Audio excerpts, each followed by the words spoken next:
right strategy. They're going to go and get the top side of Wonky Land. You kind of saw there in a second on the map. King and Phaser are already down there on the south. Chavales, perdón por no darme cuenta, no me di cuenta la hora, chicos. Perdonadme porque no me di cuenta de la hora. Así que nada, aquí estoy. No me di cuenta de la hora, güey. Estaba yo aquí editando un short de cómo Shark ayer mató a Clixy este. Perdón, chat, perdón. No me di cuenta. No me di cuenta hasta que ya es tarde.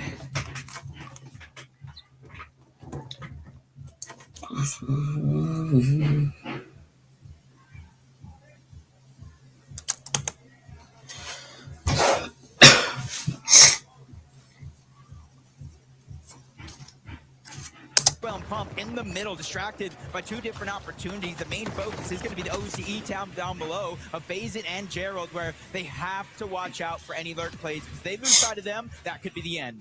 It's always hard to keep track of where exactly the lobby is moving towards, but for Giannis cheating, anytime you see that Flowberry Mist Grenade, you know there's a duo surrounding it, Xavier and Cazers.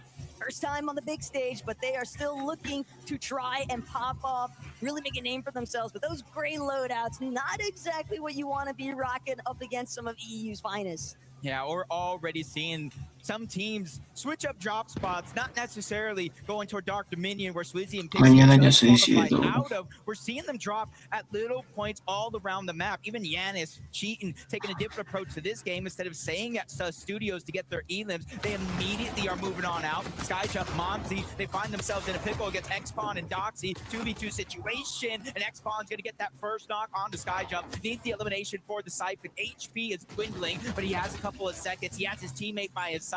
Momsy's going to spray through the builds. He's going to free fire to get that elim, leaving Momsy with no choice. He has to run and disengage for a second chance at life. Normally when you see players lose like all of their HP, you expect them to just pull back. Segunda partida, bro. He said you want to step up. Segunda partida y yo acabo de llegar. Tried his best, threw his name into hat, but he just wasn't ready to witness his duo. Bro, no me jodas que se ha hecho un 2 versus. And that is really all it takes for X-Spawn to bring down Skyjump. They really had him pincered, two different angles. He is literally just throwing haymakers to stay alive. But Ju and Badil, 18 points from game one. It's not where they have hoped to land on the leaderboard, but it's about slowly but surely building up that confidence. When we look at consistency, it's going to be the top 19. They are just outside of that as of now, but King and Craze, they're looking to advance on a Cheatin' and Flixie. First elimination, that one's going to be easy. Cheatin' was left by himself. You can see King and Craze just dissected Giannis and Flixie to get the eliminations. Or I should say Cheat, sorry. Crazy and King Lane, they'll still have more work cut out for them, but 2 eliminations to round things off, that's always a nice little confidence builder. Granted, those two definitely have plenty of it, even heading into today's competition. Velo and Savage, though, checking back in on what's been building over near Squibbly Shores. Not surprised to see Velo in the surge phase, and Agers with another elimination here onto Velo's Ritual. Got to be feeling very good about what his duo has been able to bring forth here today. Yesterday, things a little bit shakier, a little bit more difficult, but even with Agers being a bit under the weather, his gameplay here today isn't looking like it. Yeah, especially being uncontested. You play with a whole new freedom, knowing you got the entire POI to yourself. With one elimination, they know Jonas is going to be by himself, 2v1, trying to attack from both angles, jumping up and down, not trying to let him heal, not trying to let him get a breath of fresh air, and another shot from Major's going to connect. Tried to spray into the box, not enough to get the knock, but him and Ritual are side by side. They're working together to make sure that they both don't take too much damage, but they're still in position to clean up this elimination. And what's wild to think about is Ritual and Agers, they're fighting for their spot to try and get that rematch up against Reed and Cooper in tomorrow's finals. Agers still trying to see if he can finish what he started here, and sure enough, Ritual's going to get the cutoff points there onto Jonas. 2 eliminations now for this duo, and a lot of wiggle room here because Latte Landing is wide open. Yeah, and this is a team that you don't want to see get heated up because when they start going, they are hard to stop. And now that they got their early game surge with those 2 eliminations, they're going to go back on over to Latte Landing. They have plenty of heals. They have a good enough amount of gold where they can use that mending machine, which allows them to overstay their welcome and use that long launch pad towards the back. Oh, and you can see it coming. Pablo waiting for the piece up, and What's up? sure enough, nowhere Sus. left for Minifio to run. What a Hostia, la punch. metió. And Chino, the other half of the duo, standing out there on his own accord. A great set of eliminations for these two. All it takes is getting caught off guard 1 simple second. And that's what we've seen, you know, for the past couple of months. A lot of these word plays come into action, especially the players with the new surge changes. They're kind of just boxed up. They're in their towers. They're at their POI, and they don't expect to get stuck up on it. More and more it continues to work and find success here in this game. But just like I was talking about, Ages of Rituals, long launch pad, Josh and Yamto have the same thing. It takes you further, it takes you farther. You throw the Fizz in the mix, and you can across the map, but Xavier Sazers, they're trying to sneak attack onto Liam, and that first one looks like it was going to work, but Liam turns, he burns them down, leaving Xavier by himself. 2v1 situation, they were confident Oh my gosh. for a reason. This is the nightmare scenario now, because that should have been it. Liam, though, he might still wind up being knocked here if he's not careful. Xavier is still just fighting, maybe even to restore a little bit of pride after that one. You think that you get the sneak attack, instead it's 180. Jace instantly dropping that Fizz bomb. They're not in the zone just yet, so HP, you can see them trying to get the elimination, save it for the Siphon, but it's getting a little bit too risky. Liam 1 shot away from going down by Xavier, so he's instantly trying to pop that Jug, and they're not necessarily pressed right now too quick. They're outside of the zone, not taking damage, and they have about 20 seconds before the zone forces them in, but they have to be careful. Another team in the distance, and that's gone in night. And they've already switched up their drop spot. They contested Chap and Flixie, they eliminate them out of this game, and now they're ready to do it again here. But if you're Liam and Jace, you don't have any reason to leave anytime soon. You know that Xavier is a solo. You know that you have more than enough white heals to actually extend your time inside of the storm. And not only that, but why not get more surge if you can? An isolated solo is going to be your best bet for another points opportunity off the elimination. Xavier trying to see just how much time he can really bide here. But Liam, Jace, they are feeling very aggressive, and I can't blame them. I mean, try to sneak up on me. Yeah, for Liam and Jace, though, I agree with you. At first, when it was a 2v1, you got to kind of take the fight. The longer this one goes, Xavier is actually landing shots back. So even if they get this elimination, Taco, what does that do to their surge plan? Especially since Gone and Knight are still waiting just outside of this fight to beat anybody that breaks through those builds. So Liam and Jace, they have to make a decision, and they have to make a decision quick if this fight is worth it. Could be possible for them to just opt for further east rotation. You try and avoid where Gone and Knight are actually situated. Sometimes you gotta look elsewhere, somewhere that has opened up just a little bit. Going to be Dark Dominion, but it is bumping as ever. So many teams already in this POI. For Boyota and Yuma, I think there's a lot of questions up in the air. Are they going to be able to have some of that practice game success? We saw them collect at least an extra. Chavales, estoy reaccionando al mundial mientras que termino el... Así que si no leo los comentarios, por eso. Yeah, and typically we kind of look at these guys. So when it comes to these international lands, they usually have some tricks in their sleeve. They're probably going to save it for finals, but boys, we got to make it there. This is going to be your best chance as we go back on over towards New Sanctuary. Liam and Jace, they're still busy off the side of the map, but Southco and Minute have now gained the attention of Gone and Knight inside of the New Sanctuary. And Minute and Southco went down last game because of Storm Surge. They're not trying to make the same mistake twice, but he over peaks. Knight lands a good shot, punch after punch. They're just taking too much damage before Southco. Ahí no puedes fallar un dedito, que madre mía. Oye, si te pegan una hostia.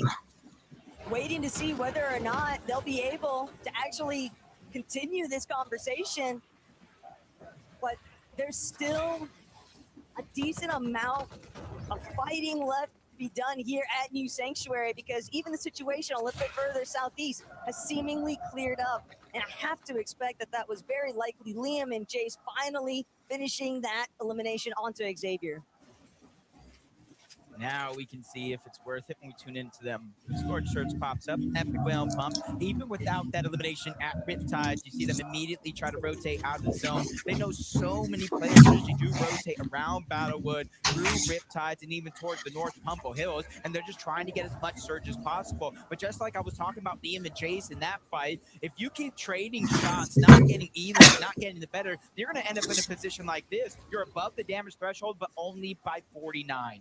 It's really just the damage ratios that have been the peak storyline for this weekend, because teams that are just eating as many shots as they're sending out, it's difficult to try and stay even. But right now, Clicks Hicks utilizing everything they can off the map itself. The campfire, try and get some health restoration here. They've got pizzas, they've got med kits, and it looks like they're fully intending on trying to make a dead side approach, or they might be looking to see if they can find Pigs and Ghosts, who are known for sticking around in surge bases deep from Toy Box docks. Yeah, and 186 damage.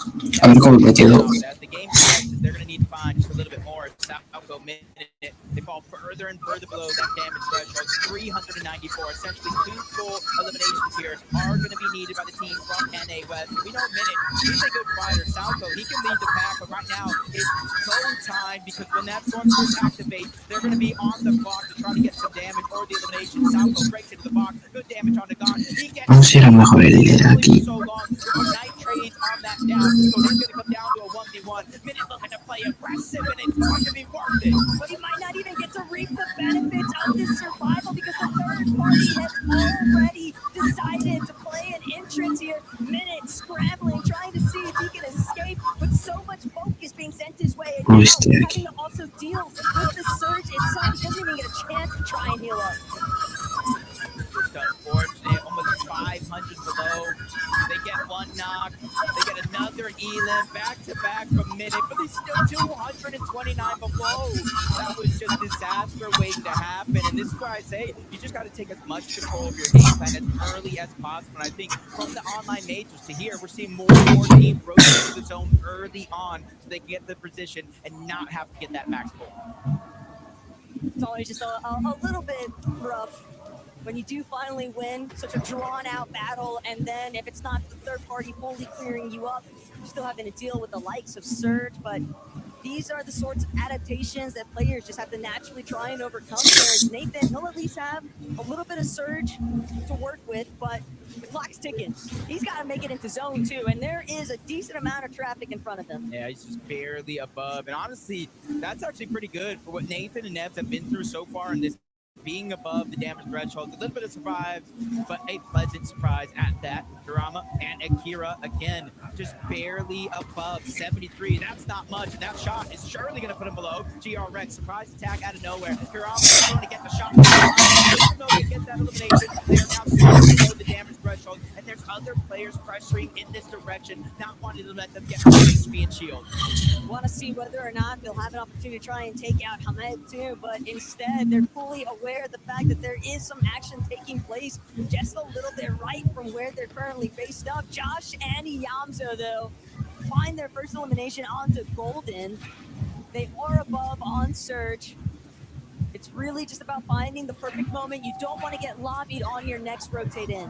Yeah, this team right here is a little bit of a full circle moment of Josh and Iamzo. Years ago, Iamzo kind of being that fragger for Rise in the mix, getting close to the FNCS championship. And now Iamzo is that IGL, picking up the young fragger in Josh, who honestly has Clicks to thanks for popping to his experiences. Clicks got the PC and really started his whole trajectory. So for Iamzo and Josh, this needs to be a big day. Pablo and Chino trailing just a little bit behind. Drazen and Gerald were just spotted here at Battlewood Boulevard.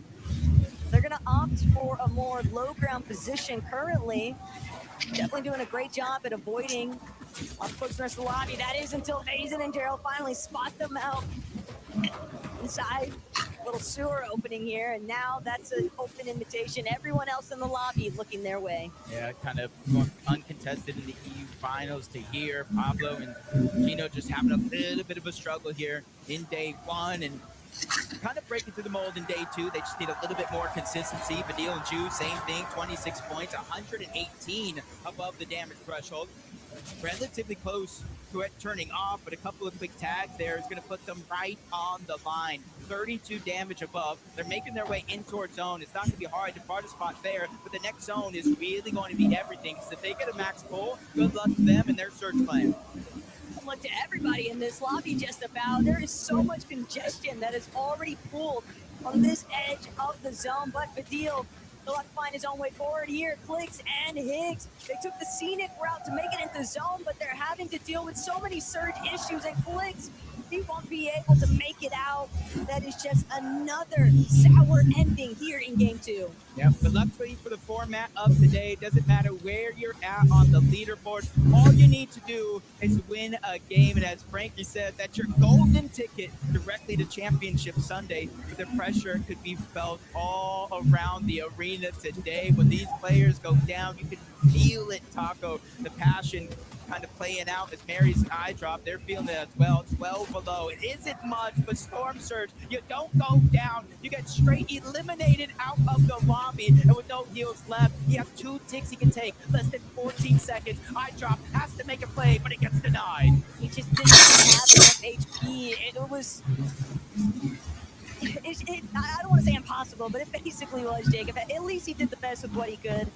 Still, they need to find more after the fact. But for everybody else still left in this lobby, the Nikush Tigs, they came in second in game one. They're obviously trying to see if they can secure that win. They've been feeling very confident from 100 ping to 0. Now is their best chance to strike. Is Bello working his way in backside of zone. Everybody looking his way, though. Doesn't really have a whole lot of options, and he'll be picked off before he gets the chance. Yeah, big elim though for Badil and Ju. That's their third elimination of the game. That's 12 points straight off of their aggressive ability, and now they're inside of the top 25. Placement points are starting to come in. With each and every team that falls, they start to cascade further and further, and of course, you get that 1,000 points for the victory royale. And it goes to show, like, looking at the leaderboards yesterday, I saw a team qualify to Sunday. It's just 3 decent games, but it doesn't feel like that in the moment. Badil and Ju really did best there, though. Was front side of zone, and they cleared a path for themselves. Everyone else is going to have to run straight to them, and they're doing a great job at just gatekeeping that edge zone they were at. Lucy Danky will have a lot to overcome. They want to make it in, but it seems like disaster has struck. We look away for 1 second, Jacob, and all of a sudden, it's Badil by himself. He at least has the pizza box to work with, but Stroky, Roberts, Toyota, they're all making their way forward. And for what looked like a solid spot to be in, now might be worst case scenario. But Badil, we've seen this all of bunches before. Yeah, and it's only 4 players that need to go down. You can attempt to out-heal this Pacino. He doesn't have the amount of heals needed to survive the Storm Surge. For now, it is going to be the med kit. The zone is also moving in, but he gets a little bit of a cutback, extra time to work with, and it's time that he desperately needs because he's in on a clock, and that clock is running down fast. 3 more ticks. That's all he can take. Less than 20 seconds. Gino has to make a move. Nobody's falling, Taco. 4 players, and Storm Surge is no longer worried. And Gino, he's trying to see if he can get the shot, but he won't make it. A player lying in wait. He'll go down, but Badil still keeping the ball rolling here. 187 above. 1 pizza slice, 1 overdrive grenade. Lurking, crouching, waiting, hoping that he can find another big shot. Everything at this stage. Waiting to see if he can deliver another big win here, but Akira and Karama, they've at least found Liam, and that'll be enough to buy them some good time. In fact, they're not forcing 5 for eliminations. They're kind of letting the game naturally present itself. And there goes another one under affairs, back to back, as they take down Fast Roki as well, but it comes with its own sacrifice. Akira is going to fall. All the pressure now onto Karama's shoulders. You look one way, you got to make sure you're checking the next, and Badil takes down Visuals. The exact sort of refresh that he's hoping for. Every little bit of stacks materials to help catapult him forward, and now he's feeling confident enough. Why not take break another layer up. He's trying to see if he can make it through on that secondary height position, and not only that, looking downwards, trying to see if he can gauge whether or not there's a player more in tatters than him for him to try and eliminate. He'll drop down. He's got the movement effects waiting, but no options just yet. And all that's going down below. Quotaside's going to fall. Nutty and Gapsetta, they went ahead and Shockwave to take the high ground. There's a new team high up in the clouds that everybody has to worry about. Cut through the middle is going to be King and Rage. They're trying to take position on the front side of the zone. Meanwhile, Vidila and Karama are doing their best as solos here. They're one of few solos actually left in this game. As long as they can stay towards the front side, they might be able to make it out, but Ritual and Ager is now front side low. They'll have the best opportunities out of everyone to see who is more scraps than them. Ritual only has one build remaining, but Fadil, he's found his target. He won't be able to bring it out, though, and that's going to be the end of the run here. Graves and Kindling, though, still making their way forward. Yep, Nutty Gapsera is just not letting anybody down below feel comfortable, especially for those players on second height. As Virgo looking to go big, lands that one shot, but being by yourself means you have to play a little bit careful and a little less loose. Down below, those eliminations get steamrolled by King and Praise, but again, it all comes with a sacrifice. Now Praise is going to be left by himself. They have 5 eliminations. They're trying to push themselves into the top 5, and every single point matters. With Ages of Ritual, they're going to get that elimination, but again, Bro, ¿qué haces? ¿Qué te pasa? Bro, me va a enfadar a mí aquí en directo, tío.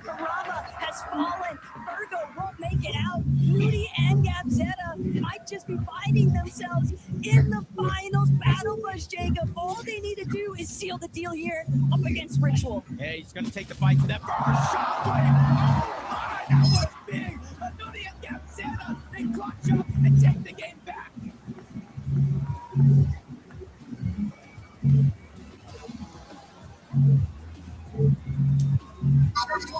New team, Gapsetta, please stand up. Let's celebrate this win. What an incredible performance from you, Nuti. Talk to me about those last moments. You did it as a duo. Yes, I said that we were going to win, and we did it. You absolutely did. You had so much confidence when you spoke to me earlier, and you only told me the truth. Gapsera, you're going to Championship Sunday. You're representing Brazil. How does it feel? Gapsera, vocês ganharam. Vão representar o Brasil na final. Como você se sente? Me sinto realizado novamente estar representando o Brasil novamente num palco gigantesco que é a FNCS. E é isso, vamos Brasil! I'm so happy. I'm so accomplished right now, and just let's go Brazil. Let's go Brazil. Would you like to hear the crowd in Düsseldorf, Nuti? Would you like to hear the crowd and what they think of you here? All right then, Düsseldorf. What do you say? Pero ¿por qué de ayer? Ese que les acaba de ganar, ni me he enterado. Yo aquí atento al lead. Congratulations, new team Gapsera. We'll see you tomorrow, and we'll see you after the break.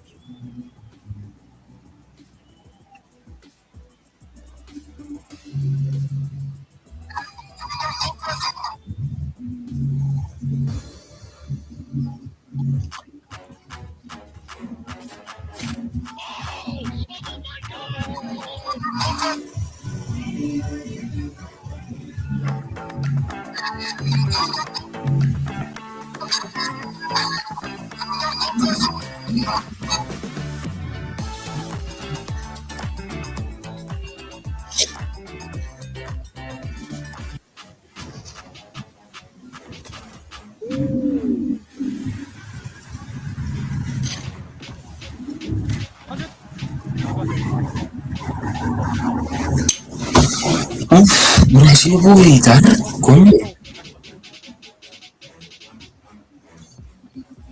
Oh my god, bruh.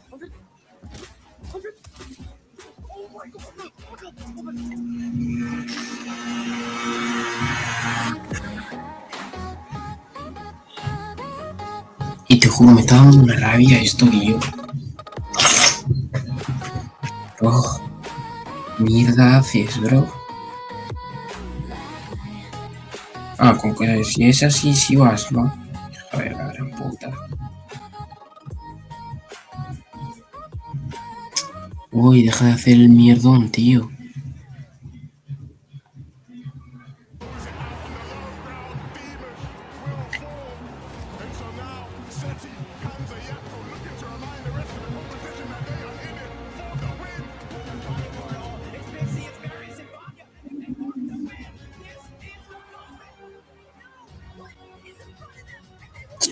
Qué rabia me da esto.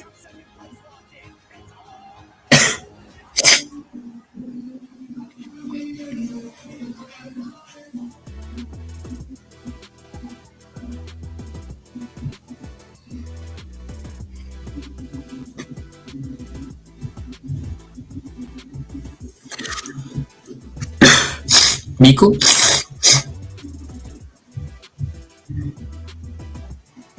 Ahora sí, sube la velocidad, coño.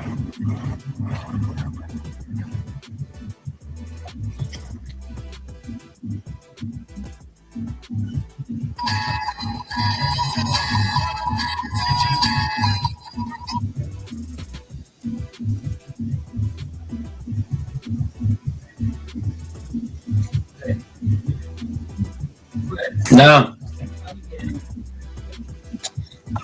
Muy pesado, tío. Siempre me tiene que mandar.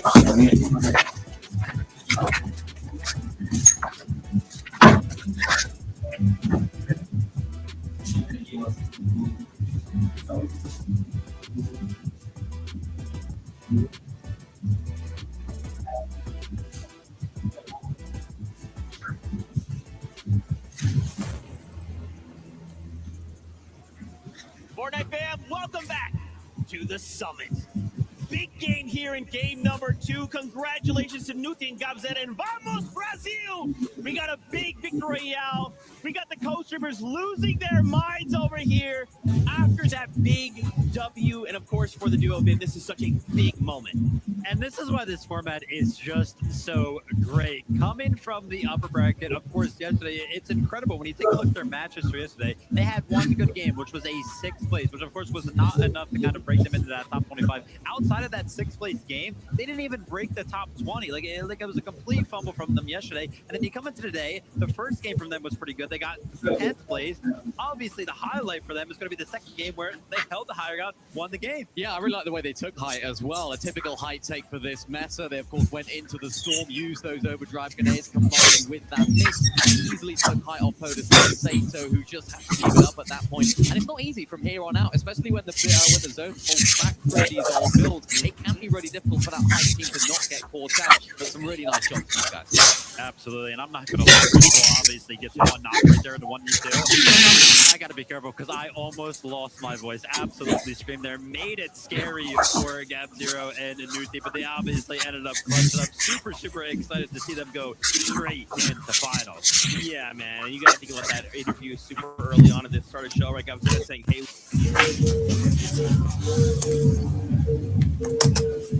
we're not gonna be seeing them for the rest of the games, right? They got their cards straight on through. For everyone else, they're playing for top 19. Yeah, nice to see. Did you have any predictions? Okay, really? No, I didn't. Yeah. I actually had them in my predictions. We just didn't show it. Oh, yeah, we didn't show it. yeah, Sorry, mate. Yeah, I like this format, though. I really like the way they all take on the stage. All the fans, right there, co-streamers, they were showing them so much love. That feeling they must have had right there is unreal. Excited to see what happens at their drop spots right now. That leaves the area team gone enough. Maybe they move over there. Will they have that same success? Because of course they land just next to our contested. Maybe they'll make the switch. I'm happy that you're still kind of talking about those smaller region teams. I remember yesterday we saw a stat that flown. It was like in game number 5, it was like, oh yeah, like 64% of the time an NA team has held the high ground. The other 36% of the time an EU team has held the high ground. Yeah. We need to run that stat again right now because it's completely flipped for sure. I mean, we saw Tiggs from the Middle Eastern region kind of control the higher ground in the first game. Right here, we got Nuti and Gab0, both small region teams controlling the higher ground. I got to see that stat. I agree with you. You know what? In that last game, obviously, Ritual placing second. Dude, Richie was moving at the end. I really thought, yo, wait, Richie, hold on. You're in your flow state. You're going to make it happen. Obviously, just didn't have the HP to work with, but they're doing so well in consistency right now. Yeah, they are. Really important game for these guys. Yeah, they didn't win. Yeah, of course, it was a second place. But in terms of consistency, they're going to be looking really, really good on that leaderboard. I feel like Richie doesn't get enough credit for his ability, Vivid. I feel like a lot of NA doesn't give him enough of that credit for his fragging ability because he's solid. I mean, making these plays really, really consistently in the end game, finding those eliminations, 1v2 against Hype right here. He gave it a good go, though. Super, super close. It's the clean shot right there. Unfortunately, the return shot just made all of the difference right there. And look at him, he's upset. He's like, dude, I was so close. But yeah, after Agers goes down, who is often coined as kind of like the fragger of this duo, he was able to pick up those 1v1 situations on the low gun. Super, super clean. I'm not going to lie, as we were watching the game and both of these guys were kind of healthy on the low gun, I was like, oh yeah, they won. Agers gets knocked there. Ritual still puts up a great performance. They pick up second place. Well, I want to take a look at these standings, man. Remember, we're trying to beat top 19 in consistency or walk away the victory royale. Look at this. Wow. What once started is mostly EU dominated. Not no more. Shadow Virgo jumping up right there, but look, not that far behind, right? Akira Karama up 10 placements, guys. It's starting to heat up. Great game for Akira and Karama to kind of come back there. As you can see, they went up 10 places. I think there's some crazy stuff kind of happening off spawn for them, unfortunately. So, I mean, obviously, it's not, altering them too much. They're making it to the end game as it currently stands. Dropping down. Remember, at the end of the day, Vinny, we have to be top 19 because we already have 6 teams going through Victory Royale. Yeah, that's absolutely right. I'm looking at Chino and Pablo Wingu just on that border right now. A team that a lot of people would have looked at, potential champions at the end of the weekend. Difficult off-spawn situation for them. That whole POI, so many teams coming on in, trying to get some refarming, trying to get to those vending machines. It's just a little bit awkward for them off-spawn right now. I'm sure they'll be navigating that in different ways. Podesai and Sato there on that leaderboard, just breaking into that top 10. They went up, was it 38 places there? Unbelievable stuff from them, and that's what one game can do. One game, that is all it takes. But right now, game 3 is ready. So, casters, for you. What's going on, everybody out there? Game 3, we had to bring one of mine and Taco's duos, mine from the Pacific West, yours in EU, Takata to join us on stage. Great to be back. I was getting a little sick of the guys on the desk, so I had to come back to my home turf here at the casting booth, and I'm ready to get started here. Yeah, I mean, things have already been getting pretty rowdy at the start of day 2, and I'm sure that the action is just going to keep delivering because game 3 right on the horizon, and I'm sure anybody can bring it home, so let's see who takes it.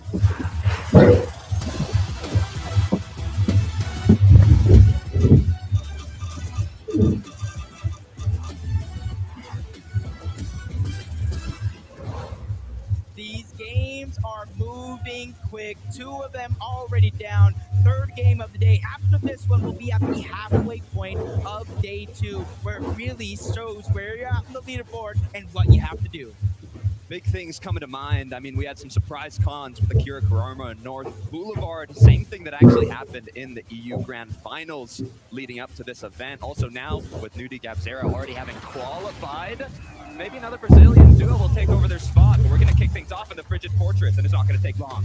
No, Podesai just barely managed to escape, but he ran straight into Marius, who finishes the job for iDrop. Sato and Podesai just cannot withstand. The practice is really paying off big time here. Yeah, these fights just getting wild. Yanis again returning back. He's not going over towards Sus Studio this time around, contesting on top of the rock. That's what you got to do sometimes, but it is going to be a 1v1, and one that Janice won't win. Rex punching up big. Great way to close it out. Going to pick up his teammate there as we move on over to the other side of the map. It's going to be Muzz, Nathan, Nebs. There's a long battle going. Muzz and Sphinx were looking for the fight. They made that very clear, but when you tell your opponent the game plan, Nebs, Nathan, they might have actually cooked something up for it.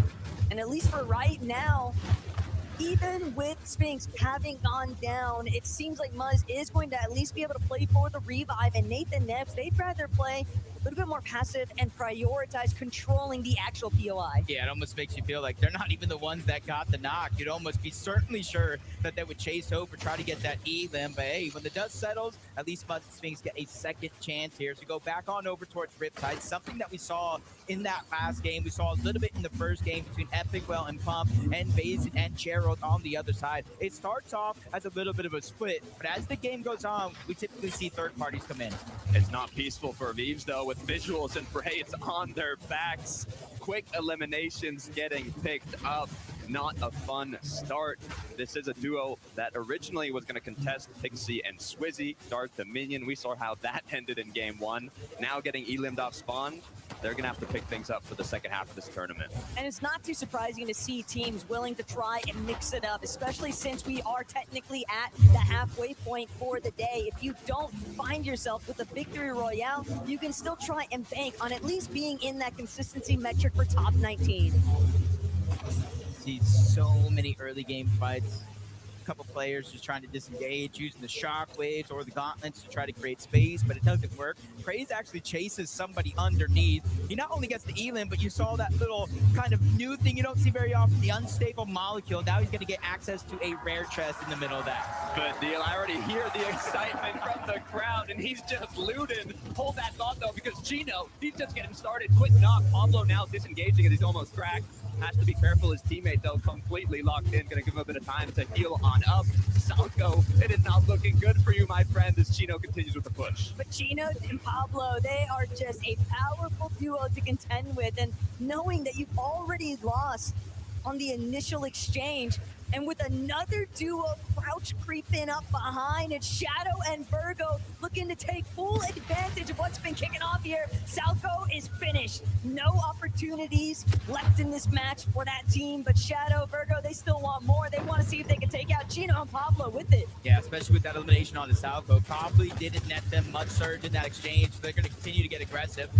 One up below, one on the wall, but Pablo can be the X factor here in this fight, lurking around, trying to get a shot from above, and there it goes! A massive haymaker on the Shadow. Pablo, Chino, they have a chance to turn the fight as Pablo gets back-to-back shots to change the tides of this fight. There's a reason Pablo and Chino are some of the best on EU, as they do have to be careful, though, with the third party coming through. I mean, Shadow, Virgo, some of the most confident fighters in North America, but the tables, they just turn too quickly. The problem with that, though, Chino and Pablo, they didn't have a whole lot of materials, and yet they just got an absolute loot llama because Shadow and Virgo were stacked. So even with one of them escaping, you still gave plenty of a refresh for Chino and Pablo after the fact, but now Clicks, Pigs, a little bit of a rough time to kick off the day. But the scenes can change at any moment. And when you know that there are duos fighting against each other like Mumsy and Skyjump, well, Pigs and Clicks, they're willing to try and send some shots their way. Yeah, especially since you kind of realize what caused their downfall in that last game. And throughout the day 1 as well, it's just a lack of surge, lack of that early game damage. And I think Benno kind of spoke about it when he was doing the Telestrator. When you're sitting in the same spot month after month, tournament after tournament, teams start to take notice. They don't traverse through that side of the map anymore, making it harder for teams like Clicks and Higgs to find their early game surge. Really forces them to go on the hunt for it, even though it's Higgs trying to third party this fight, just get any damage. He's not necessarily looking for a full elimination. He's just looking to see what he can get. Yeah, the issue is, if we look back yesterday at the upper bracket, Shark Teeny, they won 3-1 in the off spawns against Clicks Higgs. And it's interesting because all the fights that Shark and Teeny were doing, they were finished them incredibly fast, whereas the one Clicks to come took a while. But let's take a quick look at what Denny Kush and Tiggs are up to. It's Shadow ultimately falling. I think it's great to be more proactive. Shadow and Virgo had the right idea. It's really just about the execution. When they found that first component of the elimination onto Salco, they just got a little too greedy with it. They didn't fully know what kind of position Chino and Pablo were in terms of HP differences, but that might have been enough to at least thwart him for Mini Theo to try and pick up after the fact, because that elimination feed showed Chino in it. Yeah, it's just a tough way to things boil down to we're seeing in that last game multiple wipes of full duos. We've seen full eliminations, and it kind of led to teams still being below the damage threshold. The longer and longer fights go, sometimes when you continue to trade shots, it's not necessarily the best of the situation, even if you get the eliminations. But see how it all played out. Chino trying to learn underneath. Poon was able to get that elimination, tested them sneaking, and now a whole nother team, Repairs and Fast Roki, are going to take down Pablo next. This is not what you like to see if you're a European fan for Pablo and Chino. On the other end, I mean, Repairs is actually playing with a backup player for Strokey, so they haven't had as much time to kind of build that chemistry as a duo, but I mean, looks like so far this match might be that turning point for them. But even as a newer pairing, Bostroki is still a veteran at the game. He has so much experience in these kinds of environments specifically, and that sort of leadership can definitely extend himself into a positive direction. They've had a decent day already, and they're just looking to try and see whether or not they can circumvent the rest of these games, find that victory royale and close things out, make it to finals.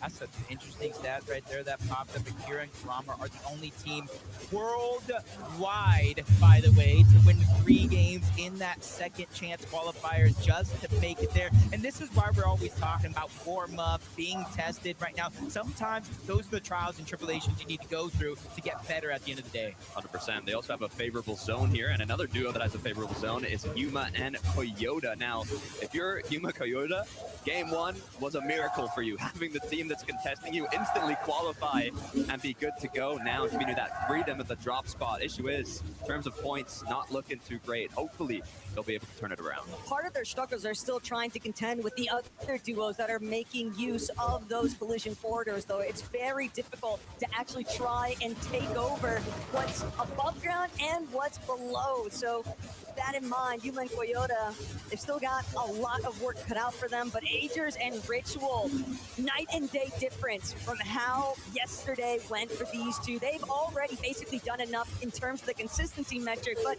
it's more than that for these two. They want to make a statement. They want to find a win. Laughing to myself right now, Taco, because I was going to say that exact same thing. A night and day difference from Ritual and Agers. Hey, the wonders a good night's sleep can do, especially for you're one of the most prepared teams.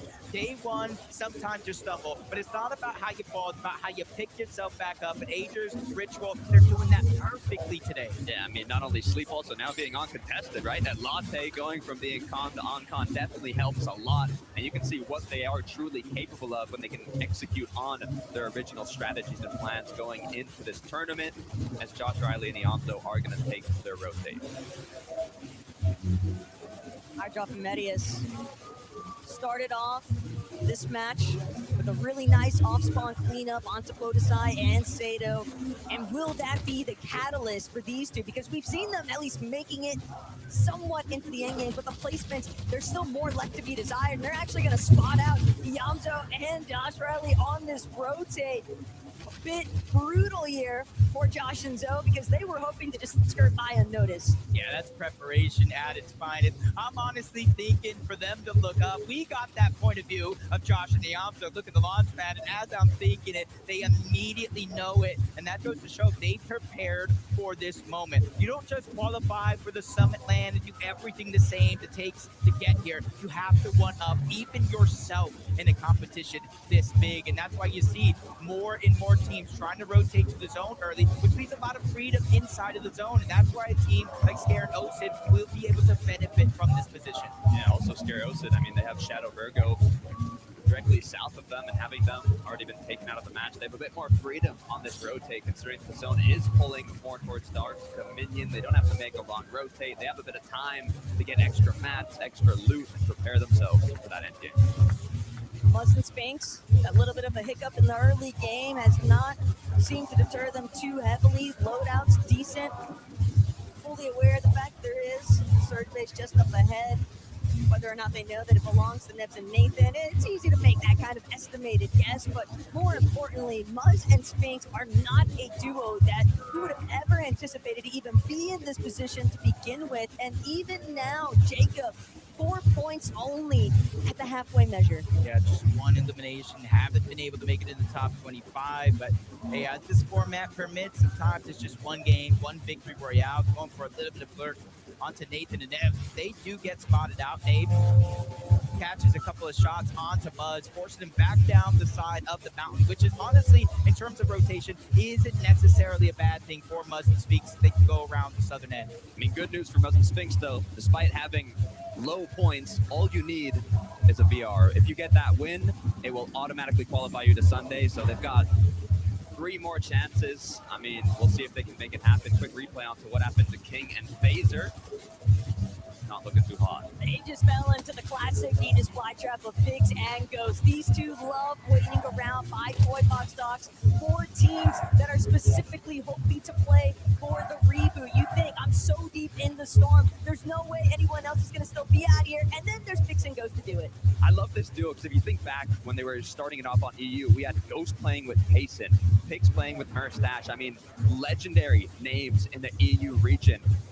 Didn't work out for them, so they kind of had that last-minute synergy built, and you know now they're looking quite strong here in the lower bracket. So hopefully we'll see a big match from them.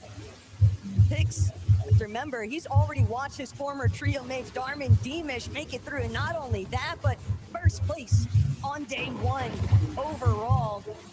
So when you pair that sort of ambition with Ghost, I think that you can definitely anticipate those two to continue moving their way up on that leaderboard. Yeah, I see Night and Gone right now. They just outside of Stud Studios. You can tell just by the loot they have on the ground, and even more so in their inventory, they're able to get as much as they could out of that mending machine. And you guys all know there's only a certain amount of actual med kits and heals and even usages for those recharges in those mending machines. They went ahead, grabbed all that extra, moved it to the line of the zone. So that way, when it continues to pull further, moving into that 5-tick, they have more time and space to work with. See another team that fell short in the upper bracket yesterday, but only, what, a few points. One elimination is what they needed. Avi and Aminish. On the other side, we've got Alex, Reckless, representing OCE, now with 566 above Surge. They don't need a fight here. They just need to not get cracked. Fortunately, they do have so much surge, like you just called out, Takada, that they can just take a moment to try and breathe. But Alex shut down. One of the most difficult aspects of making it a little bit later to that edge of zone is trying to avoid those shots from the players that have already situated themselves, along with other teams that are also a little bit late to that extension point. But Reckless now gonna have to do what he can. 2 Chug Jugs though to work with, so he'll at least be able to take things out for a bit. But that big buffer zone that they built up the surge threshold just disappearing so quickly. And they're not the only ones going through struggles, though. You see on the other side, Clicks and Higgs below the damage threshold again.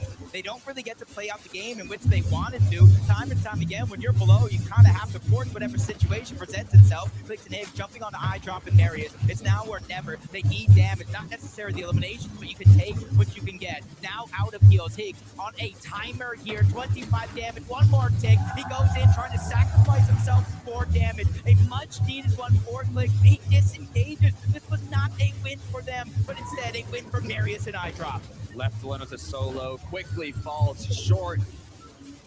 As Clicks and Higgs once again continuing to try and find what they can do. Good news, I mean, halfway through the tournament, I can see them coming through from a VR, but through points and consistency, it's going to be tough. You say that, but Takada, I'm so sorry to have to cut you short on that, because all I'm thinking about right now is probably the same thing Clicks is thinking about. 2023, he was in the lower bracket, and he didn't make it out.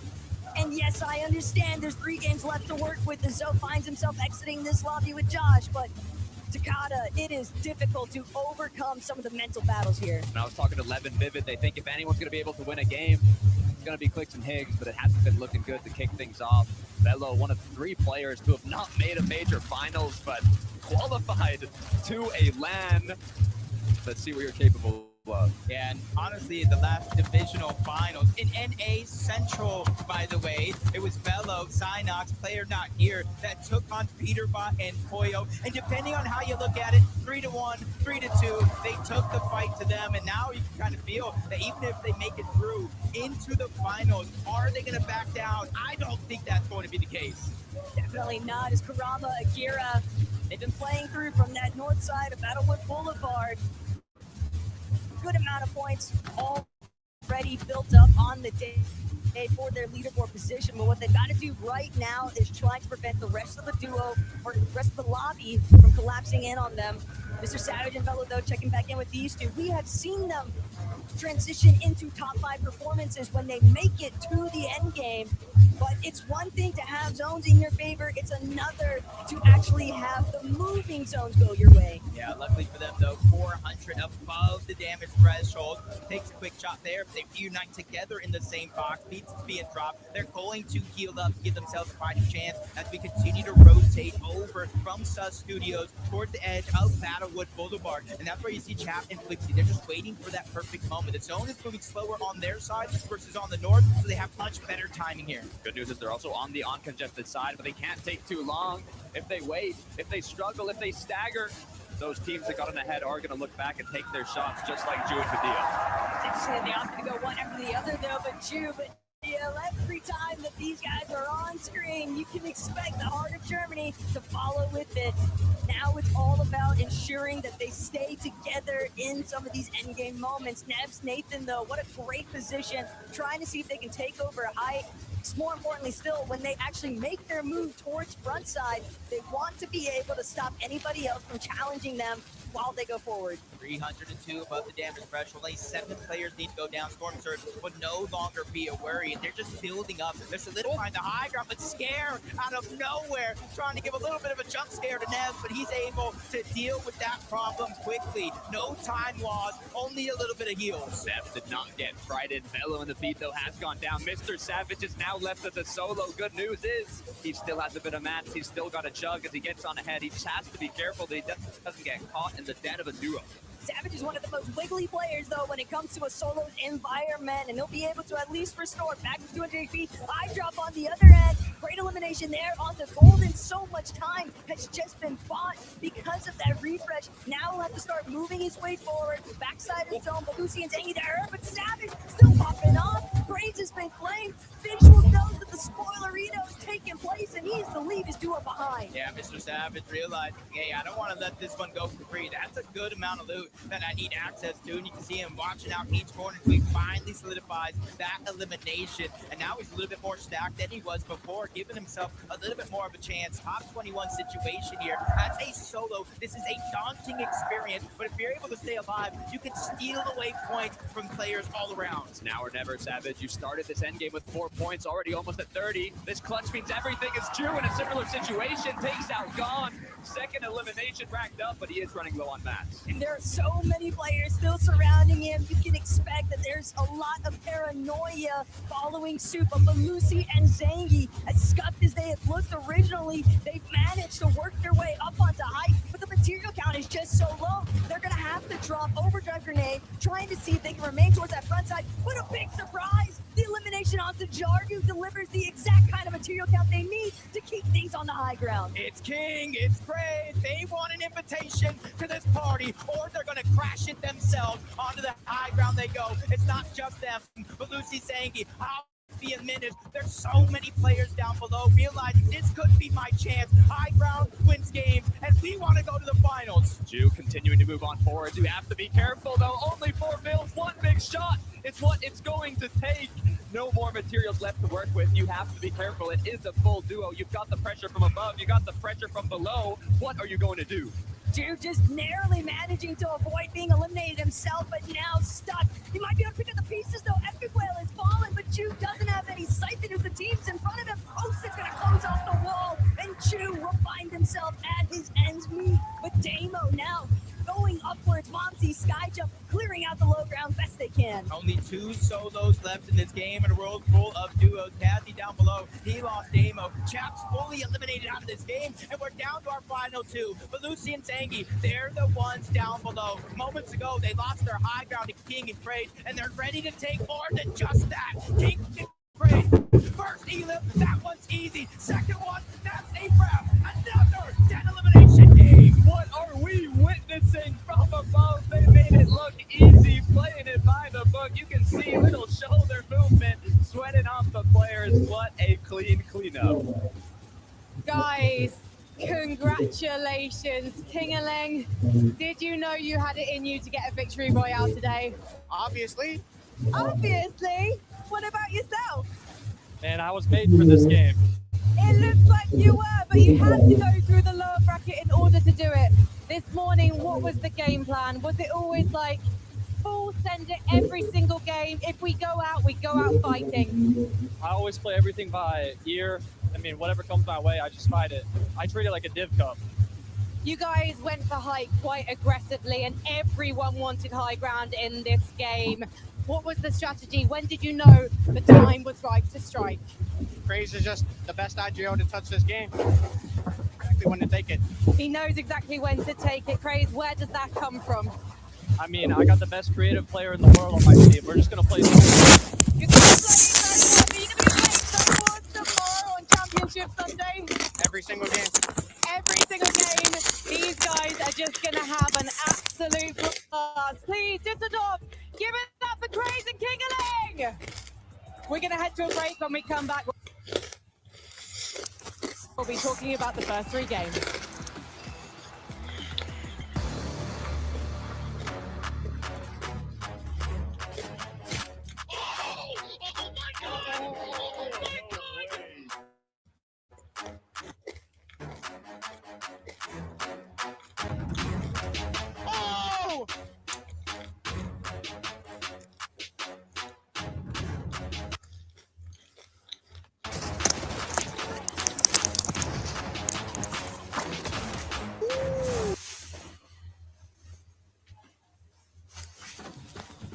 Palito, palito, palito, palito. No te digo yo hasta dónde estoy de tanto palito. Tú que puedes, píllate la hipoteca joven de ING, que si tienes menos de 36 palos, te financian hasta el 95%. Y sin avales, chavales. Más información en ing.es.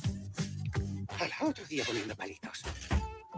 Ramón ha dormido tan tranquilo, es que es de ING y controla todas sus suscripciones para que no le cobren nada sin avisar.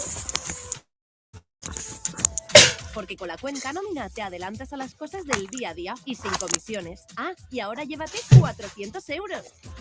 ING.es.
Fortnite fan, welcome back to the FNCS Summit. Game 3 goes the way of Kingeling and Craze.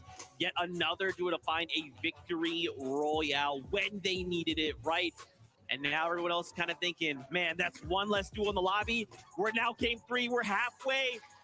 Things get that much more difficult. We are now kind of in the halfway point, so we've given the players a moment. They've kind of gone back. They're going to have time to review, talk to their coaches, amongst themselves, their families, loved ones, whatever they need to. Because when they return, they have to make something happen in 3 games. Yeah, obviously, kind of the spotlight right now for us, Kingling and Craze, a duo that doesn't have to change anything, doesn't have to actually return to the stage at all, right? They're done for the day going into tomorrow. I gotta say, the conversation that we kind of had with them, and I really, really liked, because it seemed so obvious for both of them to talk about their respective duos and their respective roles. Like, Craze was like, yeah, man, I mean, I kind of just like play like I have the best creative warrior in the game on my team. And yeah, he's right. I mean, Kingling is known for being very, very good and creative. And then Kingling on the other side is like, dude, I got the best IGL in the game on my team. I'm just going to follow his calls. It's easy. Yeah, it's the perfect complexion. And sometimes it can be difficult for these sort of creative warriors, players that are really, really strong and creative, to actually carry that over into Battle Royale. And this right here was absolutely beautiful from Craze. The 2v1 was fantastic there, Vivid. I gotta say, though, you know, Craze is kind of talking up Kingling being the creative warrior there. Did you see that elim distribution? Craze ended the game with 7 and Kingling had 2. So I don't know, they might have the roles mixed up. Maybe. I mean, it's nice for them, though. It's good to see, of course, that was a low bracket only team, so they had to do it today. And I think it's nice to see this confidence as well from some of these teams to start taking high. For me, we're going to see more of this now for the rest of these games. Those shockwaves, those fizz grenades at the back of the zone are going to be so, so important. They're so good. I got to say, so far, Lower Bracket has delivered on multiple fronts. I feel like the regional just breakdown that we've had over the course of the 3 games, we've had a different region win every single one of these games. Obviously, we kind of started out with EU, we went to Brazil, and then now we have an NAC team winning. Man, we're getting it all. We really are, right? Fortnite always delivers. These players are really putting on an amazing show for us. We have a listen from this last game from Kingling and Craze, so let's take a listen. Here, come look at it with me. Come look at it. When I edit, I'm gonna edit when they shock. Yeah. 30, 50. Okay, nice. Dead. Nice, nice. Grab it. Okay, yeah. That guy. 30, 60, 90. 81. 90 white. 30, 80 crack. Crack that guy. 30 white, 30 right, 60 white. Da. Dead. Here, high is nothing. High is nothing. They're jumping in. They're jumping in. I'm going up. Yeah, go. 20 white. Nice. 30 right, dead. Nice, good shit. Dead. Nice. 40. Dead. Nice. See? Come on now. Now, where? Great stuff from them, right? Big smiles from both duos, man. Just to think, oh, wow, halfway point, we get the victory royale. I don't have to think about lower bracket now. All I have to do is think about tomorrow's finals. Of course, coming back tomorrow is going to be a little different, right? We still have 3 more games to figure out VRs and top 19, and then we also have the top 25 for bracket. A lot to figure out for many of these duos, but let's turn attention to these standings. We got to see how things are going in the lobby right now. Agers and Ritual, they're holding it down. They're leading the pack right now.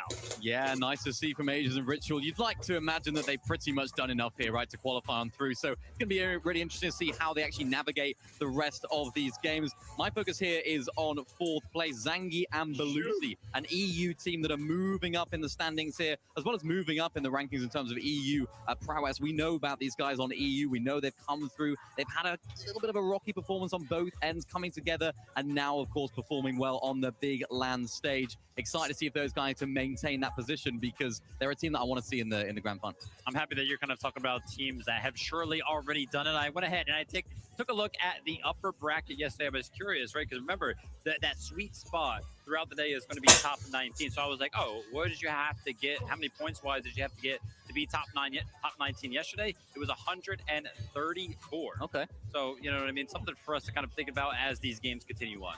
Okay, maybe some of these teams might even look and say, hey, Viv, I know that number looks good, but we got to up that, right? We're playing for a ton of prize money, $1.3 million tomorrow, and shot to auto-qualify through the Global Champions. It's so crazy as well, but so many players performed super well in that last game. You know, dude, it's coming down to the wire, Viv. You know, 3 games left to go. My stress is just through the roof. Absolutely. I know one of the duos that I feel like every single time they're on the screen, actually I know for a fact every single time that they're on the screen, I don't even have to look at the screen to know that they're on the screen, because the crowd lets me know. Yep. Of course, it's going to be Vadil and Ju. Yeah, Vadil and Ju, a crowd fan favorite here in Dusseldorf, and for good reason. They're a fantastic team, as well as, of course, being German. We saw Badil solo clutching so many points. I think it was game number 1, and he did that during that second chance at qualifying, that last chance qualifying for the grand finals in Major 1, and he couldn't quite find the victory royale. Of course, going down here in this game left it all up to Ju, and I mean, this is a team that have done so much already today. Of course, Ju doing fantastically well getting inside that box. Nice to see that Ju can also solo clutch as well. I can't lie, though. I specifically remember the interview that we had at the start of the day between Badil and Joe. I remember Badil saying, listen, I'm looking over towards Joe.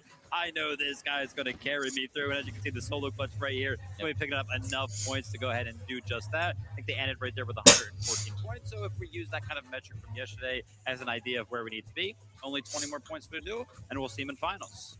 It's not terrible, right? 3 games to try and get 20 points again. That's if that 134 stays the way that it is. But even still, you can't get comfortable, right? Like, you have to keep pushing because anything could happen. And even just think, Viv, we could get a player in the top 19 that suddenly gets a victory out, pulls the whole leaderboard up, and maybe you were outside, but you're thinking, oh no, I'm not in. Wait, I'm in suddenly, right? Like, this will come down to the final game to kind of to see how everything ends up happening. Yeah, I mean, tracking the points when we do have these types of formats is super, super difficult because those points kind of disappear from the leaderboard once one of these teams win, right? That was a point that Mini was kind of making earlier that, yeah, if any of these top teams do go ahead and pick up a win, they're gone. All of those points kind of disappear and it kind of change up the threshold. As it currently stands right now, though, Mini top 19 looks like it's 64 points. Yeah, it's getting close, though, isn't it? I mean, looking at Sato, Podesai right there, Momsy and Skyjump, another French team way up in the standings right here. 35 places up. I'm sure a lot of the French fans in here will be very happy to see that. It all comes down to one individual game, you know? It's like, yeah, we talk about getting a win and you're in into the grand finals, but what one game can do, even just taking height early on, if you don't hold it for the rest of the game, all those placement points that you're getting into the later stage of that game, even if you don't win, it's still going to be a really good benefit for you because you can move your way into that top 19 like we've seen those guys do. So even if you don't win here, you have to sort of think about, are we going to be a win team? Are we going to be a team that's going to try and take height, give it up a little bit, but claim those placements and then try and get in through consistency? And even if we're kind of one of these teams outside of that top 19, maybe we're thinking, hey, that win might even be enough. I don't even need to be top 50. It doesn't matter because even if you have 0 points, you get the win and you're in, Vivid. So literally so many very fluid ways to try and make it to tomorrow's finals. Absolutely. And yeah, I feel like I like the point that you kind of brought up about the high ground. You'd be able to hold it the entirety of the game. You do pick up enough points to kind of justify it. Right now, the winning formula does appear to be coming from the high ground almost exclusively. With this break happening right now and team strategizing, I'll be curious to see if high ground changes up at all. Interesting stuff here. I'm getting word. This being the halfway point, we got to check in with our team in first place. Agers and Ritual. Frankie is standing by with them now. I am standing by with them. Guys, you're on an absolute tear today, leading the lobby in damage, currently sitting #1 in consistency on our leaderboard. Is it due to the fact that Reet and Cooper qualified yesterday and they're no longer contesting you? Well, I was a little sick yesterday, so I don't think I was playing the best, but now that we're on con, games are pretty easy for us. Has Ritual been nursing you back to health? No, yeah, he's been open a lot for sure. He's been carrying the load. I can imagine. Ritual, what's it like now? Feeling refreshed, feeling healthy, and knowing you have the motivation of making tomorrow? I mean, it feels great. It's not the route we wanted to take to get to the finals, but we got to go through it, and we'll pull through tomorrow.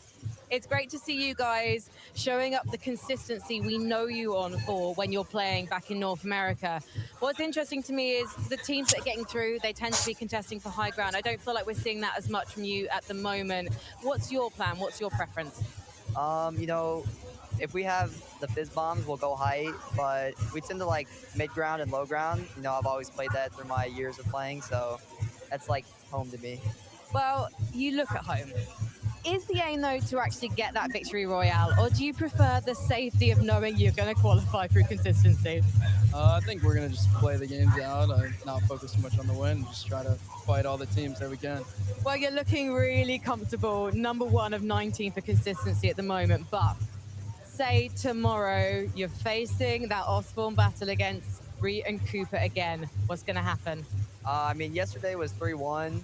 And, you know, we're both under the weather, so if we're both max health, we'll probably be 6-0, 8-0 tomorrow. Somebody get these boys some vitamin C because it looks very likely we're going to see that Osborne battle tomorrow and we want to see the best fight possible. Let's head back to the desk. so much, Frankie. Obviously, you know, hoping that they recover very quickly. They can wake up feeling refreshed tomorrow for those finals, but they are currently in the #1 spot in consistency, right? I think that's a great way to kind of view it is I'm out in front. We play the games out the way they are. We don't necessarily need a win, and for them, this is even a good chance to get practice in. Yeah, absolutely. I'm so jealous, man, because, you know, we're interviewing all of these players throughout the week, and they all seem so confident. Like, we're talking to Aegis right there, and just kind of talking about the quality of the games in the lower bracket. He's like, well, since we're uncontested, the games are just easy for us. Yeah, like, wow. It makes a difference, doesn't it? It helps them, and you can see what they can do now when they are uncontested. Like Frankie was alluding to right there, if they do, of course, qualify through, which they pretty much are now already, it's going to be a difficult off-spawn battle for them. They're, of course, very confident 8-0, we're going to win easily, but think back to yesterday, wasn't quite as smooth for them as they would have hoped. So I think they're going to have to use a lot of that experience to their advantage, and even the fact that now they're not going to know what tomorrow even looks like in terms of who's going to be around them. So I think they, of course, missed out on an opportunity there yesterday in qualifying for it. I'm going to take a quick moment right here because we were kind of watching that interview, and it's so funny to me because, you know, we've talked a lot about the players that are already qualified through finals, and one of those players, of course, is Acorn. We started the show, and Acorn was kind of in the back of the interviews, making all these funny faces, everything like that. The guy hasn't moved. Like, we just did that interview right there with Ritual Natures, and he was still sat down, seemingly doing games and everything like that. So, a quick little sneak peek into the practice where I saw right there from Acorn. I'm a little worried for everybody playing tomorrow. Well, Viv, what's funny is we can actually see if Acorn is still there because Frankie is standing by with Shadow with Virgo. I am, and these guys are discussing what happened in the last game because apparently, Shadow, you griefed it. Oh, yeah, we kind of got keyed, or we keyed them, and then kind of died, but it's all good. We got next game. Well, this is the thing, it must be quite hard because you know you've got this amazing fragger in Virgo, so surely sometimes you just want to say, W-key, go and eliminate everyone. I mean, yeah, I mean, he's like the best fragger in the world. I could just IGL him, he could just solo clutch whenever, so it's fine, yeah. It must be hard to keep you on a leash sometimes, I have to say. Virgo, the first 2 games though, placing 3rd and 4th, looking incredible. What do you think is the key to those consistent placements? I mean, honestly, like, we just have our whole game plan down. We know what to do early, mid-game. We're quick on everything. Like, there's just zero nerves because we're just so confident. We prepared so well. I mean, it just feels really easy, honestly.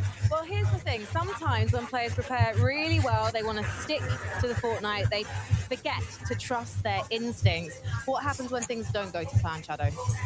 For us, that's not going to happen, so we're just going to win. But yeah.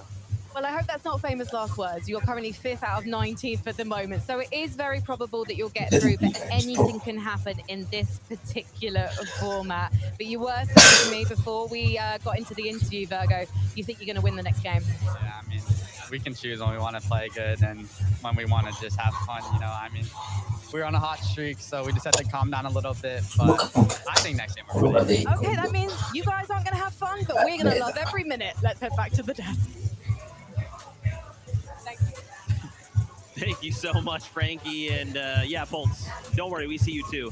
Man, I like seeing the confidence out of the duo. You know, Viv, do you believe that to be true, though, right? They're thinking, hey, we can kind of have fun much. We can play hard when we want to. Now we're going to come in and get a VR right here, right now. Is that possible? Dude, I feel like we have to believe them because throughout, you know, we started off the day kind of talking to Virgo. We were kind of curious as to how he was going to be kind of feeling coming into the event. Only a couple of lands under his belt now. He was like, dude, listen, after playing so uncreative, I feel so confident. I feel like we're seeing just that. I mean, the duo looks really confident to me in game. They sound confident out of game. I got to believe that they're winning game number 4. And that must be hard, though, when you're Virgo, to have a lot of expectations on yourself coming into it. And then going into that practice room, performing incredibly well, and then everyone's sort of finally, you are going to do so good this weekend. You're incredible. How good are you? You're amazing. So he's actually carrying that really well, of course. 2nd place right now today. Interested to see what happens to their drop spot as well when they do qualify through to the grand finals. Hero and FKS landing there, of course, in those grand finals. So will they be contesting them? Will they be moving around? There's a lot of things that they'll be thinking about in the back of their minds. And a lot of those players in that practice room also voting, keeping their eyes on this lobby as well to see how the off-spawn situation is going to get. It's so cool, man. Seeing all those people, it makes me think of the Global Championships, which reminds me, don't forget, yesterday we announced some things. We have a beautiful graphic here lined up for you guys that may have missed it, but FNCS 2026 now looks like happening September 26th and 27th in Antwerp, Belgium. What's up? Major 2 has 2 dates, July 18th to August 2nd, with that last chance from the 3rd to the 14th in August. And obviously, no super development efforts, just solo online thing, might be in October. I don't know, not sure. But keep eyes out because more information will follow. We've also in the blog announced power rankings. And guess what? Levin made a little video for us. Check it out. This weekend, the best players in the world are proving it on the stage, but compared to Fortnite is bigger than Si esos drop yo ya las tengo. every cut, every finish, every performance that pushes a player further. Introducing Power Rank. The Battle Royale and Reload tournament results will build towards your individual power rank. Updated weekly, you can track your global standing, share with friends, and follow.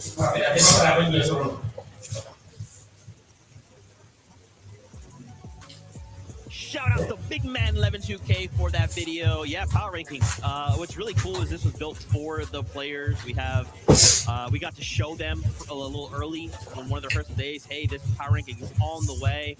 And man, it's so cool. It's basically just like a player's competitive resume, right? Just being able to look at a number and be like, oh, you thought you were better than me. Hey, what's this say right here? I think it's really, really cool. Some of the people behind the scenes that, of course, work hands-on with this, we're throwing some great ideas around. Like, obviously, these power rankings can be used for tournaments that Fortnite themselves kind of put on. But then there was this great idea also thrown out there. Was like, well, it doesn't necessarily even have to be Fortnite exclusive, right? Some of the creators that we know and love can kind of use that list for themselves to also put on some tournaments. So there's so many possibilities with power rankings. Look forward to it. Yeah, it's going to be really interesting for sort of lower-level competitive as well, for you guys out there at home that are trying to break into competitive and learn and try and find teammates on your skill level and improve together. It's going to be a really great way to actually find those teammates instead of people sort of being like, oh yeah, I'm really good at the game, and then you find out it's not the case and you don't gel. It's like, yeah, I've got the stats to back it up now. I've got the power ranking, and I want to see if I'm going to be higher than Vivid. Oh, crazy stuff. Well, I know that I'm definitely not on that list, so that's okay. But yeah, like we said, this is a great way for the players to see, and obviously a great way to kind of earn respect from your peers, right? And what's cool too is the players all being here. They had a moment to say how much they respect each other. Check this out. It's one day, 8 games only. A lot can happen. There's so many contenders. It's gonna be hard. The secret would definitely be experience, being able to consistently perform under pressure. So you got it or you don't. We happen to have. These are the best of the best, but I think we're ready to compete against them. I'd say the biggest competition is probably Sky and Scroll. Sky and Scroll. Sky and Scroll. Obviously Sky Scroll. They've been the most consistent team by far. I think their average placement for the past season is top 10, which is just insane. They have really good team play, especially in endgame. It sets them apart from everyone else. Not for some time, but they can certainly become the best. They have the best dual chemistry. Now, they can take 12 games on the hardest region and make every endgame. Biggest competition. I mean, I would probably say Shark and Teeny. Maybe Shark and Teeny, to be honest. I mean, it's gonna be Shark and Teeny now. Shark and Teeny, just two very good individual players. They were conned last round, so we didn't get a chance to really see what they're about. Uncan, they could 100% be contenders to win, and if they can't, I would hope to see them in the top 5. It all depends on how it reacts. I think Kervin Vino has a unique play style. I would love to see them competing against the best of the best. Vino, just when he's locked in, he could do anything at this point. I think the way to keep up is just keep up the game and wanting to be better each and every day. One of the most underrated teams here, I would say, is Victor V and Canada. I could see them easily sweeping a top 10 or even maybe a top 5. Surprise, maybe us even. Maybe us. Josh Rayleigh, he's up and coming. Riding a bird in the I think that he'll really impress a lot of people. 過小評価されてるのは結構自分たちかなと思う。Toyota is like definitely up there. Maybe even rise to 5. From Asia, Toyota, I think will do good. I definitely looked up to Mr. Savage. It's cool knowing that I was like watching him back in like 2019. I Major Savage. Now we're here. El Sabacero. Yeah, Thomas HD, he is still going and still looking like a very good team right now. I used to look up to him a lot, but I think a lot of things has to go in his favor for him to win. As like, I guess have a lot of pressure on me. I'm proud to represent EU. I think it's the best region by far. and I feel like we keep showing it. The most important thing, I want to make my Middle East region proud, and hopefully I can do it in this tournament. This is all I ever wanted, you know, since I was 13 playing, trying to become the best, but it's not going to be nothing if I can't take it home this weekend, so we'll see. What's super interesting about that video is when you kind of look at the kind of like breakdown of, oh, there's like all these OG players who all these players looked up to, and now wait, those players are still on the stage, but then the people that were looking up to those players are also on the stage, and they're all kind of battling out. Crazy things can happen in Fortnite. Life-changing amounts of money happening tomorrow that can change the lives and trajectory of so many of these players. I mean, Fortnite is what Fortnite is. Fortnite is crazy, man. Obviously, there's a lot on the line this weekend. I know there was some regional love coming out of there as well, right? Some of the players kind of playing this weekend. It feels like for their region, right? They want to represent there. Also love the last little tidbit. Cold being like, listen, man, like, I've been playing this game since I was 13. The only thing I've ever wanted to do is to be best. But he feels like, yeah, I mean, we all look up to Cold. I think he's literally like one of the best players in the world, like probably like top 5. So he's pretty much like done that, but he hasn't won on land. That's what he wants. And that's what these players are. They're always striving for that next big goal. It's like, even when they win, it's like, I want to win again. I want to go back to back. So it's really nice to see that. They're, like you were saying, Zeke, a lot of sort of old players, a lot of older players, I suppose, like 23, that are playing with these newer talent players as well. We were speaking about that a lot on EU. It's like, you know, someone like Thomas HD, a player that played at the World Cup, had such incredible longevity, teaming up with someone like Focus, a newer player coming on through. They're not sort of like shedding away a lot of those older players, which I think is what makes it such a fantastic game. Someone like Focus can use the experience of someone like Thomas to really carry him through these games and give him, transfer that experience in order for him to go on and do great things. I love that. And shout outs to Thomas. Happy birthday, by the way. Don't think we didn't not know, Thomas. Happy birthday. Man, such a fantastic time now. Obviously, we've got 3 games in our belt. We're still during the halfway point period. So why don't we look at some stats and see some of the categories some of these players are currently leading in. Eliminations going over to Zengi 13. Ya terminado, chavales. Aún somos más nada. La gente No surprise there. We kind of talked about the dynamic between Rich 1. Ager's usually taking on the role of the fragger right there. Super cool to see build plays by some of our teams as well. Craze with over 1,200. You can kind of imagine that, you know, with Tingling on the team, maybe Craze is kind of taking the lead. They're kind of building for the duo. Yeah, you can see that in the stats right there. Even with Mr. Savage, of course, leading his duo, farming a lot of those materials. So many of them as well. And it's really Mr. Savage actually playing one of these end games as well. One of the problems that they were having in EU was Mr. Savage was actually going down too early in these end games. Of course, leaving his teammate Burger behind solo clutch as much as he possibly could. So, or Velo, I should say, solo clutching as much as he could. So it was a difficult situation for them. But now they're seemingly coming together now and having a little bit more success in this end. And I'm happy that you're kind of talking about solo clutches right there, because we saw that last stat. 60 solo clutch points for Virgo. Yep. I mean, what's better storyline, right? We were kind of talking about him all week as being this player that just seems so mechanically gifted and creative. He jumps into the lobby, instantly is showing off that individual prowess. I love to see it. So sick, man. Fantastic. I keep thinking, like, man, it's been already so much fun, but tomorrow we also have a finals, right? Tomorrow, after 8 games, we will have a brand new duo, a brand new title, Summit Champions. Crazy stuff. The players are currently starting to make their way back into the lobby. We'll get ready to end up back on that battle bus here shortly. Why don't we check in with our bingo card, see how things are going after the game. Turns out we've got a couple of these already ready to go. Let's hit it with the stamp. Boom! 10 elimination wins. Swizzy coming out strong. Pixie game number 1. We saw that go early. We're gonna double stamp that one. 10 plus eliminations. Of course, we did have the Swizzy and Pixie game, but we did just see Craze and Tingling also go ahead and pick up a 10 plus elimination game as well. Yeah, we also had, of course, the non-EU or NA team in Nuti Gavzera. They, of course, got the victory royale in game number 2. That was great to see. I love to see the sort of smaller region fans coming together, because there's some come here. We have, of course, the viewing party streamers that are watching along as well. The vibes when one of those teams wins, because you just know how much it means to them. So super happy for those guys. Hopefully, we get some more smaller region teams in their grand final. Absolutely, man. I love looking. I love this. Like, obviously, you know, as a fan, and we're trying to have all the cameras watch this, but we can be right here, right down in front to see them walking back in. A lot of them, you know, some smiles, many more super focused, back up, locked back in. They're thinking all the same thing. You know, Vivid, we have 3 games left to go. What if, even in just 30 minutes, that's time, right? That's time to take a step back to kind of reassess. What do you think are maybe just some of the things they may have prepared or changed up? Yeah, I'm trying to get a read on some of the players kind of walking around looking for some motion. Yeah, it is. Yep. I see Richwell right here, man. He's on smiles, taking his head as soon as I said his name, so he's feeling confident. No reason not to be, of course. But yeah, the opportunity to go ahead and take a break. Obviously, the players can kind of go back to the practice room, review very, very quickly, have an opportunity to go ahead and get a snack and do anything that they kind of need to do.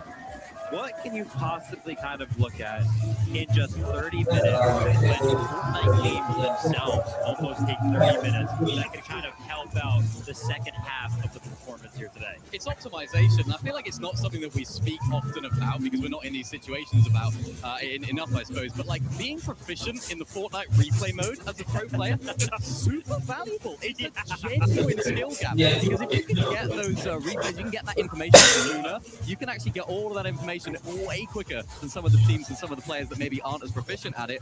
I mean, Vivid, if you're of course an ex-pro player, if you're not having as great of a day at the beginning of the day, do you then change things up now in this sort of format in the second half of the day? Do you mix everything up? I know Levin's a fan of just ripping everything up and throwing it out the window, but how would you approach it? No, I actually mentioned myself yesterday. I was like, nah, man, don't rip it all up. I personally, listen, always went into tournaments absolutely prepared, right? I usually performed pretty well, so usually whatever I was doing was working. So I kind of just usually... so you're never in that situation? Yeah, exactly. Never. My goodness gracious. Well, hey, as we continue to load them off onto the battle bus, let's keep reminding ourselves, right? 3 games left to go. The standings will tell us all that we need to know. The bubble is top 19. We do still have 3 VRs on the line. Right now, though, Viv, Sato, Kodasai, they're holding on. It's a tie, but they're holding on. They are holding on. Listen, I'm going to go back to that first stage real quick because I saw something that we didn't have the opportunity to go ahead and talk about, which is absolutely crazy. When we do make our way back there, I'll go ahead and bring up my point. Alex and Reckless have actually been top 19 throughout the day so far. It looks like after game number 3, they did unfortunately drop outside of that. I was looking towards them because I feel like the big conversation throughout the day so far has been those smaller region teams. Quick comment here on King and Phaser. I have not seen Flicks and Hicks on the leaderboard yet as well. Monkey Lane is not really working out for either of them. That's tough. I mean, looking at Chino and Pablo, of course, as well. Sandy, Strip, losing 8 places right there, falling outside of that top 19. The second half of competition now for these guys is going to be so important. We spoke about them a lot yesterday. A huge team in EU coming into the major finals. They didn't really show too much. We didn't get to see the best of Chino and Pablo Wingu. When it came to those major finals, they turned it up to 11. They were so strong. They nearly won the whole thing if it wasn't for Sky and Scroll's excellence of Spawn in game number 11. So now they're going to need to have almost that in a more condensed way. They clutched up at the second half of Major 1. They're going to need to clutch up in the second half of this competition. And of course, they've got 3 more games to do it. Thankfully, though, it's not down and out. They're not all the way down at the bottom of the leaderboard. I think that kind of would mean they need to try and go for a win. But then they can continue to try and play their game. Keep an eye out for them. Yeah, exactly. I mean, well, really, no matter where you are all at the leaderboard, it does not matter. You can qualify no matter what game number it is. As you can see, Mr. Savage finally taking his seat. Listen, we were watching these players kind of walk in, and I'm not going to lie, Mr. Savage, I think, was the last one to make it to the stage. So potentially a couple of extra minutes of preparation spent right there. He sat back down and instantly got focused, started to communicate and talk about something.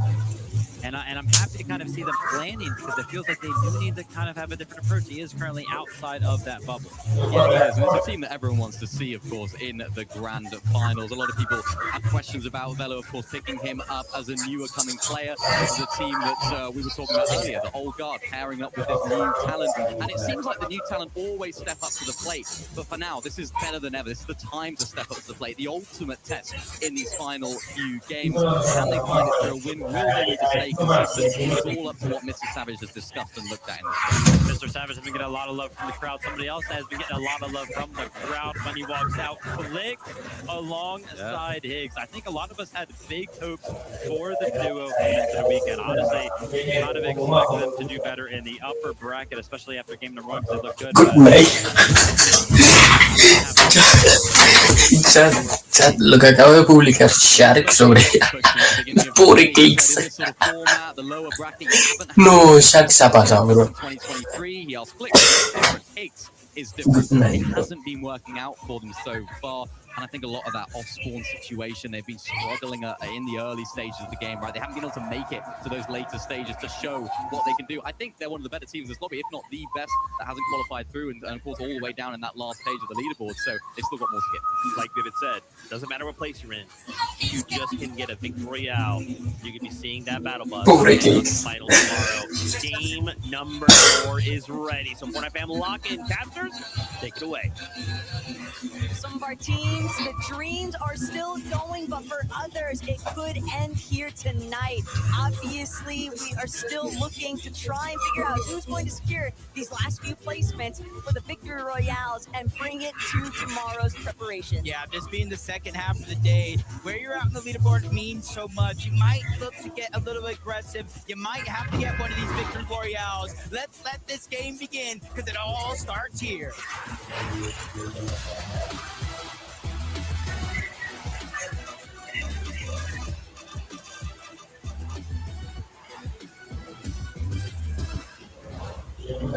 This is where you start feeling the pressure halfway through the competition. 3 more matches to be played out. We've got a lot of teams that are looking more for that victory royale than qualifying through consistency, and they are some big names. One big thing, though, to keep in mind is that the players did have an opportunity, even if it was brief, even if it was just 30-40 minutes, to try and get some form of review, and you have to wonder, some of the players already off-spawn finish there. Es la esquema de 800 pavos, bro. Yeah, interesting to Me da see renta. Brianna's cheating to continue to contest the top of that Es run. rentable. Yesterday in game 1, they were contested, but they were going over towards Sus Studios. King and Praise had already qualified out of Sus Studios, so I thought that would have been a no-brainer, but a whole nother team takes into the mix. But back to a fight that we've seen game after game after game here. Po decide he's trying to try to go as far out as he can, basically leaving Sato by himself. Hi, John Marius. They're above the cutoff currently. Now with the 2v1, can they pick up this free elimination, or is Sato going to be able to escape? They have the choice to play it safe or loot up, get mats, but it looks like the aggression might come through. Just wait and see whether or not Marius and iDrop know that they need to try and capitalize on this opportunity. It's one thing to keep Sato and Podesai off the off-spawn, but it's another to find those additional eliminations. They're sitting at 88 points. They don't want to miss the cutoff when it comes to consistency. Yeah, I like their decision to instantly disengage your Sato and Podesai. You get yourself 64 points. That is the line as of now. Will continue to change as the games go on. You want to give yourself a final chance, just like Click and Higgs here. This has not been the tournament they've always had, but there's still 3 games left. North side of Wonky, it has been looking incredibly tough. Now, they had 30 minutes refreshment, added halftime preparation. Now, it's not a full day like a 2-day competition, but we'll see if it was enough for them to find something. But what I was really trying to get at is whether or not Como duele. Yo, me duele el pie. Hostia. King, Face, por favor, gane. Jurado, King Face tiene que estar top 1. Hermano, no me importa nada, pero tiene que estar top 1. No he visto locura del día de hoy, chaval. Estoy a tomar por culo, Estoy en la cama, chaval. Con el móvil porque Porque tengo ahí al lado el enchufe. Le estoy editando un short, bro. Bueno, un TikTok, mejor dicho. Porque lo quiero subir en TikTok. Bueno, también en YouTube también. Y bro, le estoy preguntando a un amigo cuál es mejor. Porque he hecho dos versiones. No sé cuál coger. El que tiene más brillo y el que no tiene más brillo. Por lo cual me cago en...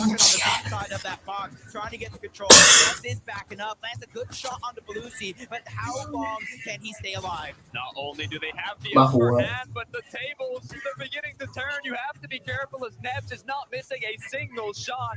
Zangi Belusi forced to step back and take it slow. I get it. It's super tempting whenever you've got a solo to not fixate exclusively on ¿Qué running them down. But these are still all global contenders for a reason. Nebs is ready to step up to the plate. Yeah, and I think what's going down right now, Belusi and Zangi are so far up the leaderboard, they're trying to push Nathan and Nebs out. They're trying to push Muzz and Sphinx out. And if they make it to championship Sunday, will be uncontested. It's going to take a lot of work, but I do think that they are right on the money. They're doing the deal. Same thing could be said for them.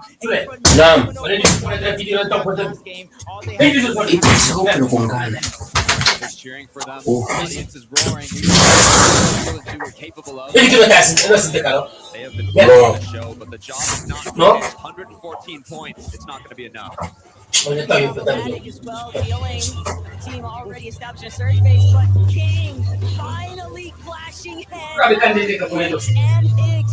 This is where they've really got to turn it up because it has not been a very great day for these two so far, and the crowd onto King. Si no tengo ni... estoy con el móvil. ¿Qué? Tengo el móvil. El móvil. Entonces te ponen un ratón al de top, te lo saca.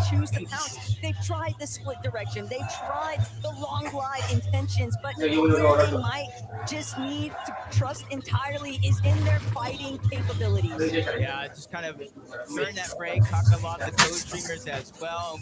The chat's kind of all agreeing they need to play